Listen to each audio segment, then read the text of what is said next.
तो मैं हूं तुलसीराम सिंह और आप सभी लोगों का स्वागत है। आज जो अपना टॉपिक है, मेरे एक व्यूअर से जिन्होंने सवाल किया था, जैसे मैंने एक वीडियो बनाया था मनी लैंडर, जो यानी कि पूंजीपति का काम करते हैं, अर्थात जो साहूकारी का काम करते हैं, किसी को पूंजी देते हैं, उनको पूंजीपति भी बोल सकते हैं, या किसी को ब्याज पे पैसा देते हैं। तो उन लोगों के लिए मैंने एक वीडियो बनाया था जिसमें कहा था रजिस्ट्रेशन प्रोसेस क्या होता है, उन सब के बारे में बताया था।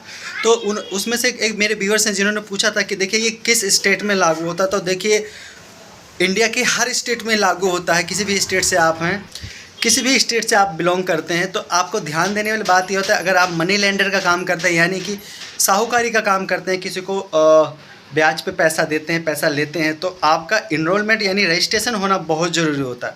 आप अपनी तहसील में से अपना इसका रजिस्ट्रेशन करवा सकते हैं। ये बहुत ज़रूरी होता है रजिस्ट्रेशन, क्योंकि अगर आप रजिस्ट्रेशन नहीं करवाते हैं तो आप लोगों को बताना चाहूँगा, ख़ास तौर पर जब आप ध्यान देते हैं दीजिए कि आपका रिकवरी करना बहुत मुश्किल हो जाएगा। लीगली तरीके से आप रिकवरी नहीं कर सकते हैं, क्योंकि आपके जो भी अधिकार होंगे वो आपको नहीं मिल पाएंगे। आपको कोई भी राइट नहीं है कि आप बिना रजिस्ट्रेशन के आप मनी लॉन्ड्रिंग का काम करें।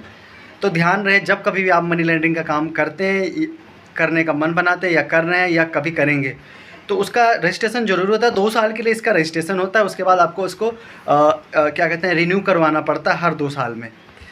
ठीक है, तो जब रजिस्ट्रेशन हो जाए आपका, इसमें बहुत कम पैसे लगते हैं और ज़्यादा खर्चीला नहीं होता है। रजिस्ट्रेशन हो जाए तो, चूँकि अगर आप ऐसा नहीं करवाते हैं तो देखिए हाई कोर्ट के भी बहुत सारे ऐसे जजमेंट हैं, सुप्रीम कोर्ट ने भी ऐसे बहुत सारी गाइडलाइन बना रखी है कि जिन्होंने मनी लॉन्ड्रिंग की रजिस्ट्रेशन नहीं करवा रखी है, और इन केस कहीं उनका चेक उन्होंने रिकवरी के लिए सिक्योरिटी के तौर पर, सुरक्षा के तौर पर या गारंटी के तौर पर चेक ले लेते हैं, और अगर वो चेक बाद में पार्टी पैसा नहीं देती है, चेक को अकाउंट में डालेंगे, बाउंस हो जाएगा, तो अगर सामने वाली पार्टी ने ये प्रूव कर दिया कि आप मनी लॉन्ड्रिंग का काम करते हैं, तो आप एनआई एक्ट का फ़ायदा नहीं उठा सकते हैं, यानी कि आप उसको रिकवरी के लिए नहीं डाल सकते। यहाँ तक कि आप सिविल सूट भी नहीं फाइल कर सकते हैं, रिकवरी सूट भी नहीं फाइल कर सकते हैं। तो ध्यान रहे, अगर आप मनी लॉन्ड्रिंग का काम करते हैं तो रजिस्ट्रेशन ज़रूर करवा लें। बिना रजिस्ट्रेशन के मत कीजिए ऐसा काम।